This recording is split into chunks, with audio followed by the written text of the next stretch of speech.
संघर्ष हमारा नारा है।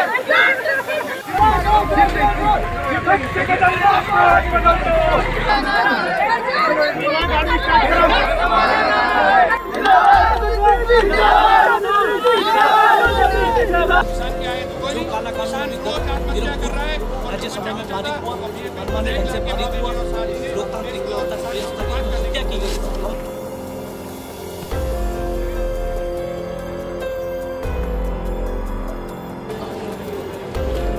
मोदी सरकार को चाहिए कि अडानी अंबानी का बहुत घर भर लिया कि आम आदमी पार्टी कंधे से कंधा मिलाकर आपके साथ खड़ी है और इस सरकार की ईंट से ईंट बजा दी जाएगी कि हम में से कोई आदमी ना तो विधायक है, ना मंत्री है, ना पार्षद है, ना एमपी है।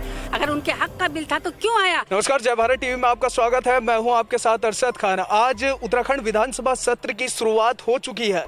जोरदार हंगामे के साथ आम आदमी पार्टी आज विरोध दर्ज कराने अपना देहरादून की सड़कों पर बैठी है। मेरे साथ आम आदमी पार्टी के प्रदेश प्रवक्ता रविंद्र सिंह आनंद जी हैं। सर, सबसे पहले आपसे जानना चाहूंगा, आपका विरोध किस लिए है और आज आप उत्तराखंड देहरादून की सड़कों पर बैठे हैं, क्या कुछ कहना चाहेंगे?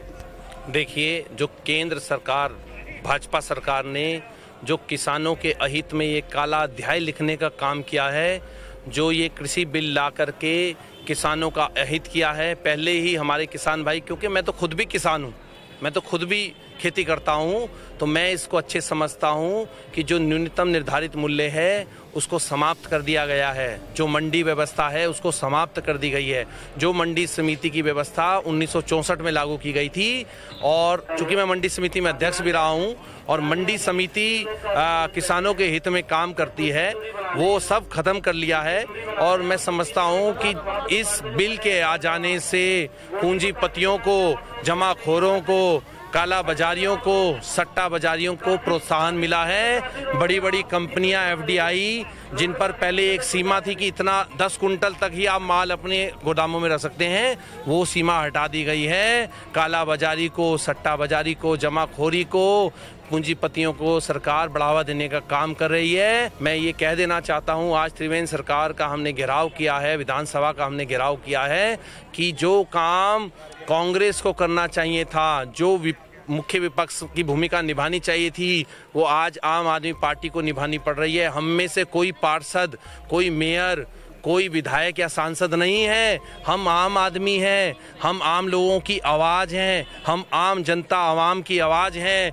मैं अपने सभी किसान भाइयों को, अपने सभी बेरोजगार भाइयों को कहना चाहता हूं कि आम आदमी पार्टी कंधे से कंधा मिलाकर आपके साथ खड़ी है और इस सरकार की ईंट से ईंट बजा दी जाएगी। आप यहाँ विरोध करते हैं, प्रदेश सरकार का विरोध करते हैं और दिल्ली में राज्यसभा में आपके सांसद केंद्र सरकार को घेरते हैं। प्रदेश के किसानों की यदि बात की जाए तो वर्तमान स्थिति क्या है, क्या कुछ कहना चाहेंगे आप? देखिए, ये जो कृषि विधेयक या कृषि एक्ट, कृषि बिल या कृषि की बात होगी, किसान की बात होगी, तो ये स्टेट लेवल का काम है। हर स्टेट से पूछना चाहिए था कि उसके यहाँ के जो किसान हैं किस प्रकार के किसान हैं। मैं आपको बता देता हूँ, हमारे यहाँ 3 प्रकार के किसान होते हैं, लघु, सीमांत और जो विस्तृत खेती करते हैं, 3 तरह के किसान होते हैं।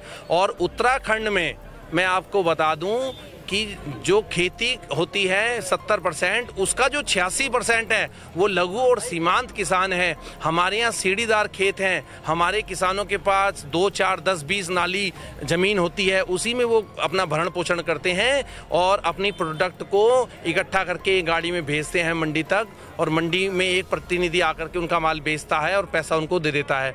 लेकिन अब जो ये व्यवस्था ख़त्म हो गई है, तो मुझे जरा त्रिवेंद्र जी ये बताएं, मुझे नरेंद्र मोदी जी ये बताएं कि क्या वो किसान जो धारचूला में बैठा है, क्या वो किसान जो मसूरी के दूरस्थ क्षेत्रों में बैठा है, क्या वो 4 बोली आलू लेकर के दिल्ली बेचने के लिए जाएगा? उत्तराखंड में आम आदमी पार्टी पूरी 70 सीटों पर चुनाव लड़ेगी। क्या बड़े मुद्दे होंगे जिसके बाद जो है आप लोग प्रदेश में सरकार बनाने जाएंगे? देखिए, ऐसा है, ये आम आदमी की पार्टी है, आम पार्टी है, आम जनता के लिए पार्टी है। हम जनता से पूछ के काम करते हैं। दिल्ली में बड़े बड़े दिग्गज कांग्रेस के, बड़े बड़े बीजेपी के दिग्गज जिनकी जमानतें जब्त हो गई, वो आज तक ये समझ नहीं पाए कि ये क्या हुआ। इसके पीछे एक ही फैक्टर काम करता है कि वोट जनता ने देना है। त्रिवेंद्र जी, हरीश रावत जी, आप 2-2 सीटों से लड़े, बुरी तरह से हारे। क्यों हारे? क्योंकि आपने लोगों को डेनिस पिलाने का काम किया।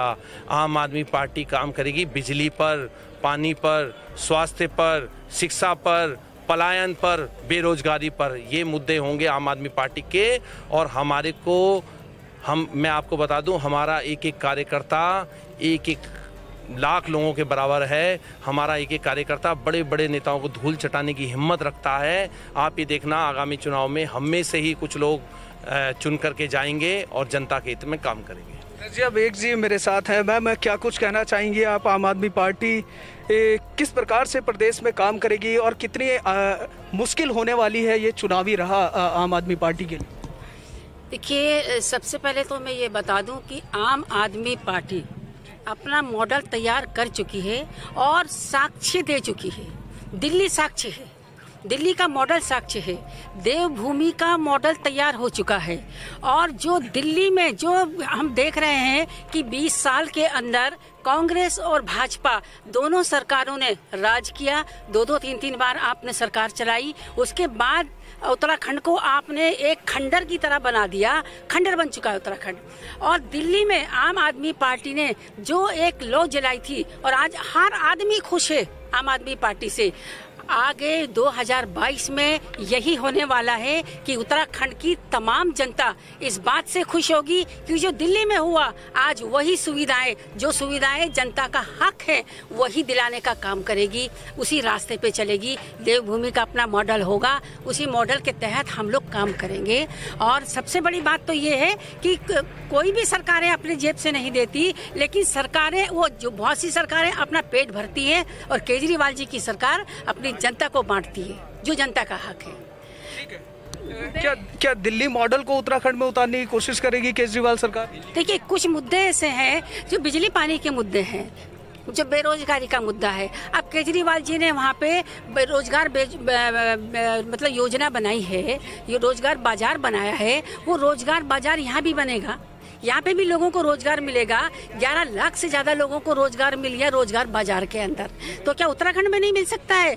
और दूसरी बात में ये है कि जो मॉडल दिल्ली का है, दिल्ली की भौगोलिक परिस्थितियों के हिसाब से मॉडल है, और केजरीवाल जी ने उत्तराखंड का मॉडल उत्तराखंड के मॉडल के हिसाब से बनाया, उत्तराखंड की परिस्थितियों के हिसाब से बनाया है, उत्तराखंड की जो भौगोलिक परिस्थिति है उसके हिसाब से बनाया है। एक बात मैं कहना चाहूंगी आपको, जो आज का हमारा धरना, ये सारी हमारी माँ बहनें और ये सब बैठी हैं, हम किसानों के हक के लिए बैठे हैं। जो विधेयक इन्होंने पास किया है, उस विधेयक को तो आप भी पढ़ेंगे तो आप भी करेंगे, वो विधेयक बिल्कुल निरस्त हो जाना चाहिए। क्यों? उसमें वोटिंग क्यों नहीं कराई आपने? वोटिंग की मांग होने के बाद नहीं कराई आपने। MSP को आपने कहीं भी डिस्क्लोज नहीं करा, जो था वो ही रहने दिया। आपने क्यों गारंटीड नहीं किया? MSP को आप गारंटीड करना चाहिए था आपको। क्या नरेंद्र मोदी सरकार इस तरह के बिल पास करेगी कि जो उनके जी में आएगा वो बिल पास हो जाएंगे? अगर उन्होंने सही बिल करा था तो किसानों से चर्चा क्यों नहीं हुई? अगर उन्होंने बिल सही पास करा था तो आज किसान सड़क पर क्यों मर रहे हैं, क्यों धक्के खा रहे हैं? लेके पंजाब से और हरियाणा से आज सारा किसान सड़कों पे आ चुका है। क्यों आया? अगर उनके हक का बिल था तो क्यों आया? और क्यों पूंजीपतियों का नाम उसमें आपने रखा? क्यों पूंजीपति आज उसको इकट्ठा करने की में लग जाएंगे? अगर ये बिल चल पड़ा तो आज किसान ने कम आत्महत्या की है। अब आप देखना कि हर किसान इस पर टंगा हुआ मिलेगा। सबसे पहले तो मैं ये कहना चाहूँगी, ये जो धरना प्रदर्शन है ये किसी क्षेत्र, किसी जिले या किसी राज्य का नहीं, ये पूरे भारतवर्ष में होना चाहिए। ये बड़े दुख की बात है कि कोरोना महामारी में ऐसे काल में बेरोजगार किसान, युवा, हर कोई सड़क पर है। क्यों है ऐसी अशांति, ऐसा असंतोष क्यों है जनता के अंदर? हम किसी की सुन ही नहीं रहे। सदन पे हमारे किसी की नहीं सुनी जा रही, सड़कों पे किसी की नहीं सुनी जा रही है। ये जो माहौल बना रखा है, ये सत्ता जो बिल्कुल नशे में चूर हो गई, इसको जगाने का हम काम कर रहे हैं। ये जो किसान विरोधी बिल आया है, अगर आप इसको पढ़ेंगे तो आप देखेंगे इसमें किसानों के लिए कुछ भी नहीं है। इसमें सिर्फ पूंजीपतियों का ट्रांसफर किया जा रहा है उनका हक। पहले से ही किसान हमारे आत्महत्या कर रहे थे, पहले से ही मजबूर थे, अब उनके ऊपर ये बिल थोप दिया गया है। ऐसे ही हमारे बेरोजगारों के साथ हो रहा है, ऐसे ही हमारे हर विभाग के साथ हो रहा है।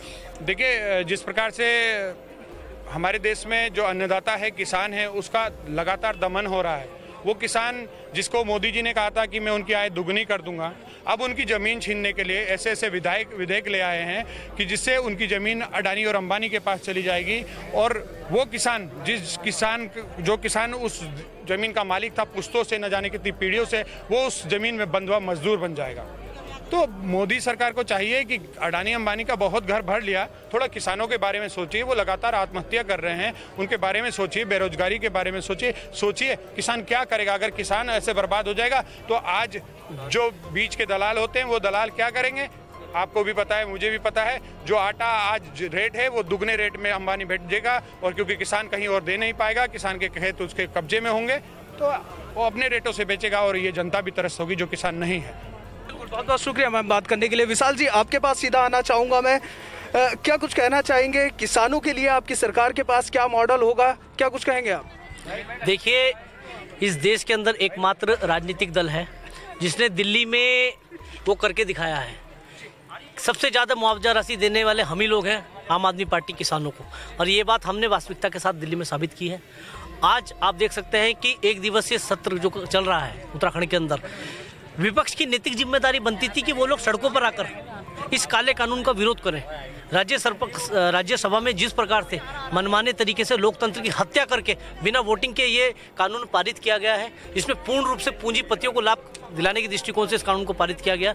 आज उत्तराखंड के विधानसभा के सभी बैरिकेडों पर आज आम आदमी पार्टी विरोध प्रदर्शन कर रही है, और हम एक स्पष्ट संदेश जनता को ये भी देना चाह रहे हैं, और आज जग जाहिर हो चुका है कि हम में से कोई आदमी ना तो विधायक है, ना मंत्री है, ना पार्षद है, ना एमपी है।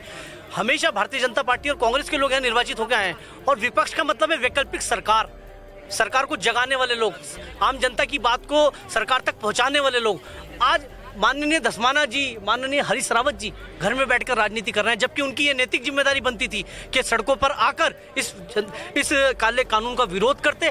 लेकिन आज ये स्पष्ट हो चुका है कि भारतीय जनता पार्टी और कांग्रेस दोनों एक हैं, और आगामी 2022 विधानसभा चुनाव Bharatiya Janata party plus Congress versus आम आदमी पार्टी होने वाला है। एक बड़ा सवाल है, कई राजनीतिक दल आपसे पूछते हैं कि दिल्ली की स्थिति और उत्तराखंड की परिस्थिति काफी भिन्न है, तो केजरीवाल के लिए ये राह जो है आसान नहीं होने वाली है, तो क्या कुछ कहना चाहेंगे? देखिए, दिल्ली में भी 70 विधानसभाएं हैं।